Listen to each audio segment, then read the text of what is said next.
I think Are we live? We're live. Well, all right. Okay, so what we're gonna do here? Don't worry about it. Welcome to Road Notes. Oh, stop. I'm Leslie. I'm Marc.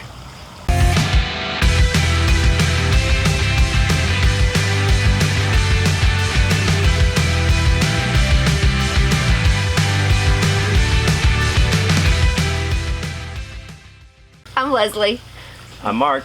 And we are coming to you from our backyard. So, it's kind of cloudy out, so hopefully we won't get rained on while we're doing this. Our roof leaks a little here. So, we kind of have some interesting news. So, while we have been talking about our Class C and future plans, we went away, had 5 days away in Carrabelle Beach, which you guys got to see the videos of our little sleepy little town that we went to. And while we were there, we finally decided to make a decision on plans moving forward. So, what's the decision? Well, we've made the decision that we are going to move forward with the purchase of an RV and live in it full time. Now, that involves selling our house. You've seen other people do this. We've decided now that this is the right time for us for many reasons, but it's kind of a daunting task. You are literally giving up pretty much everything you own and still working.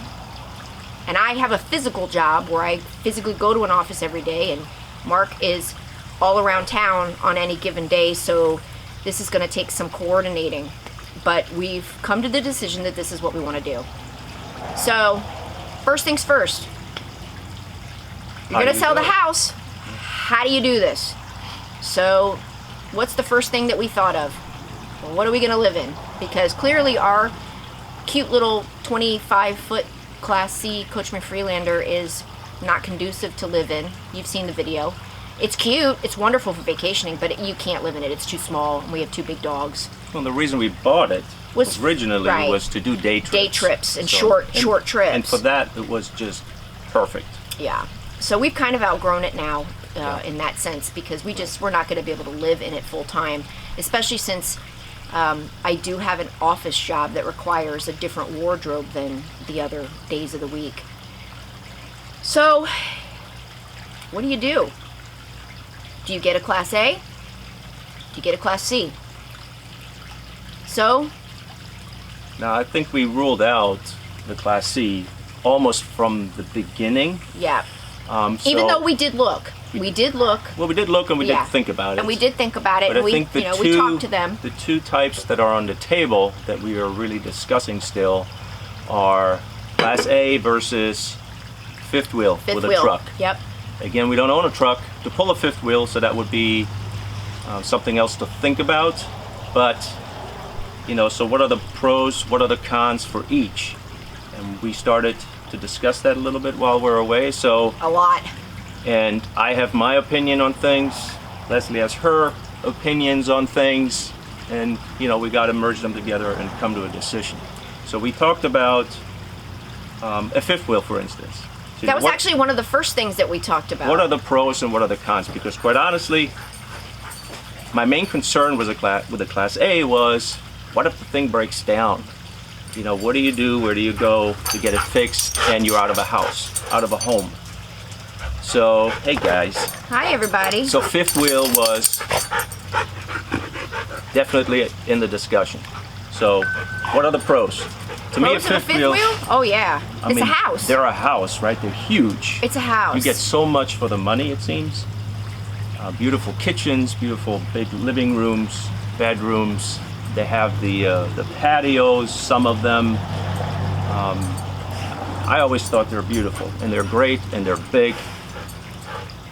But the downside of that is you need the truck to pull an appropriate fifth wheel. For us, it would be a pretty big truck, something like 20,000+ pounds, and they're expensive. And then the other issue is that we've also kind of established our timeline and our plan when we were doing all this, and we're still going to be local, even though we're living in the RV. We're going to be living in the RV full time. We're still planning on being local for a bit now because I'm still working, and he still has a business, and there's a lot of other moving parts that would still need to be kind of edged out before you go out of the local area. So this would mean that we would not only have the fifth wheel, but we'd also have this huge truck, and yet we'd still have to have another car for driving, and he would be driving this huge truck around locally, which not only builds up miles and wear and tear, but cost for gas. We live in an area that has a lot of hills, a lot of traffic, so that's something that we had to configure into the numbers. So fifth wheels are beautiful, though.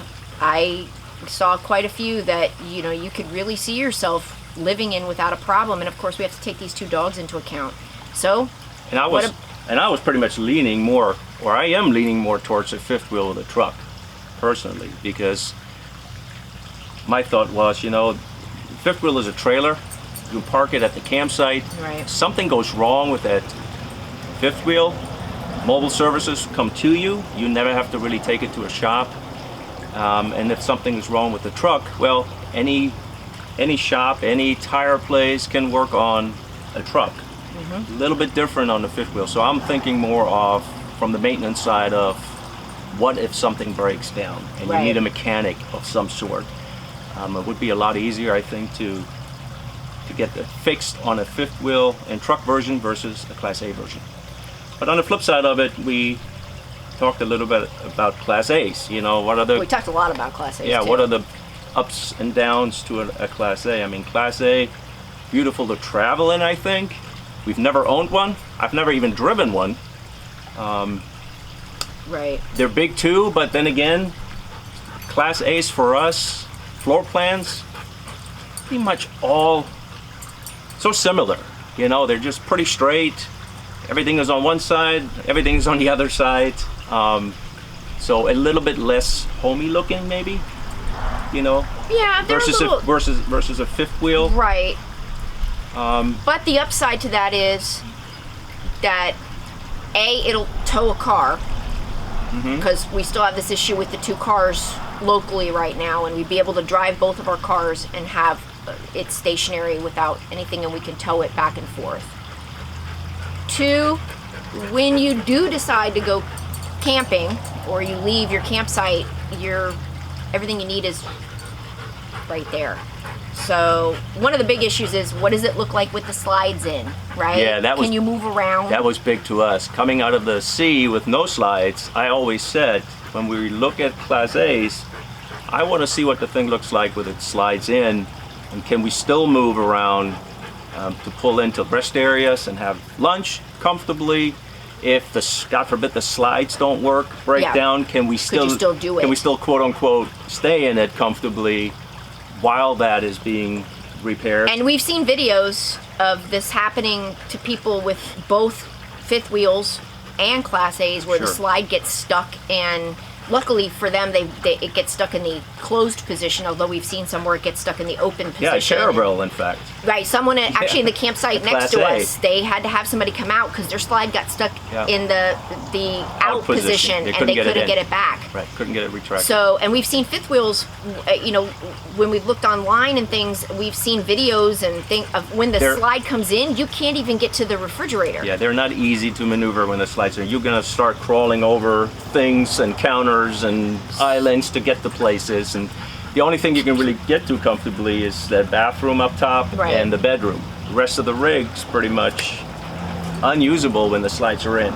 So that was a thought, a concern.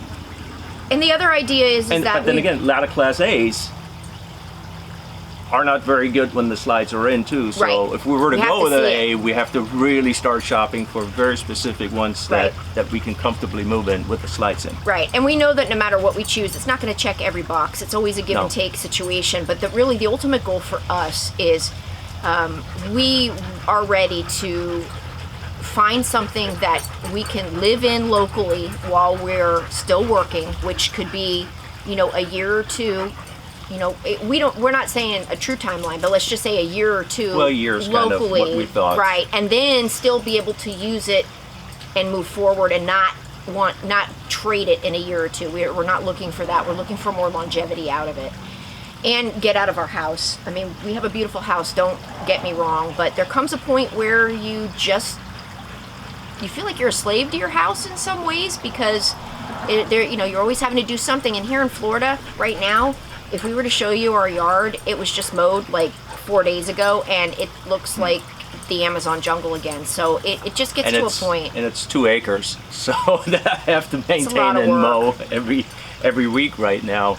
But it is what it is. This is where we're at. So we're gonna fill you in on what we choose and what we're gonna do. And right now, we're gonna get to shopping and figuring it all out. So, what did we decide on? So, after all this back and forth with the fifth wheel versus a Class A, we did come to a decision. So we looked at videos ad nauseum. Yeah.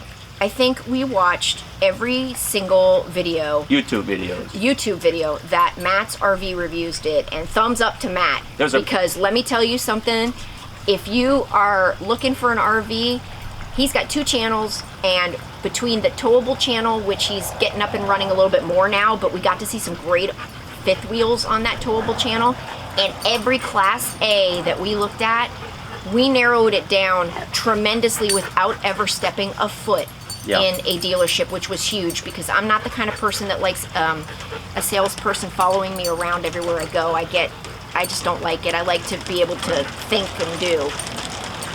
Pumps the rain a little bit. Yeah. But there are other YouTube channels that we looked at that already live that lifestyle. So from the fifth wheel side of it, we watched Changing Lanes with Brad and Chad. I'm sorry, Chad and Tara. They're doing an awesome job. Awesome videos. From the Class A side of it, we've been watching RVDM a little bit. You, Me, and the RV. You, Me, and the RV. Yeah, they both have Tiffins, actually. Yeah, RVDM. There were complete sort of beginners going into the RV lifestyle, and again, very, very interesting videos. Yeah, very informative. Recently, we got into the the Tolson's RV with the former Atlanta chief of police, or a deputy chief of police. And of course, they have a Tiffin also. But they switched from a Class A. Now they switched to a fifth wheel, I believe. So we wanted to see all those spectrums. How do people live in their particular units, and even some that have changed from a Class A to a fifth wheel, or from a fifth wheel to a Class A, and why they did it. So those are all the things that have to be considered. So at the end of the day, we did make a decision on the type of RV that we decided to shop for, that we think is best for us at this moment.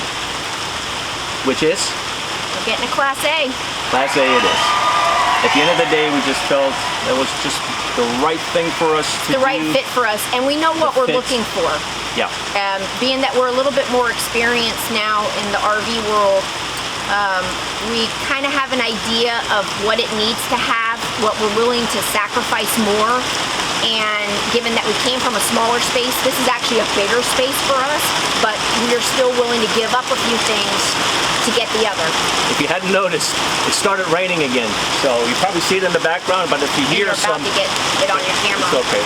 But if you hear some audio dripping, that's why. It's on your camera.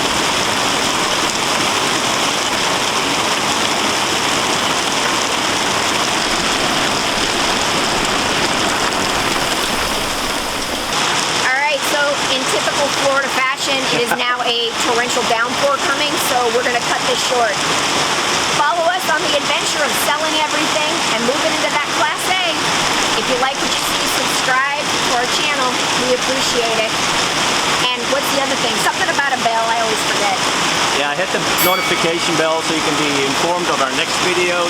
And I think we better make a run for it because the camera's about to get soaked. Right. Follow us Instagram, Facebook, and... Our village. Thanks. Come join our community there. Time to run. Thanks, guys. Which is perfect. Is this thing still on? Hello? Take 2. Okay, we're on the same page now. So, No. Start it over. sand. Sand where? Everywhere. I think Are we live? We're live. Well, all right. Okay, so what we're gonna do here? Don't worry about it. Welcome to Road Notes. Oh.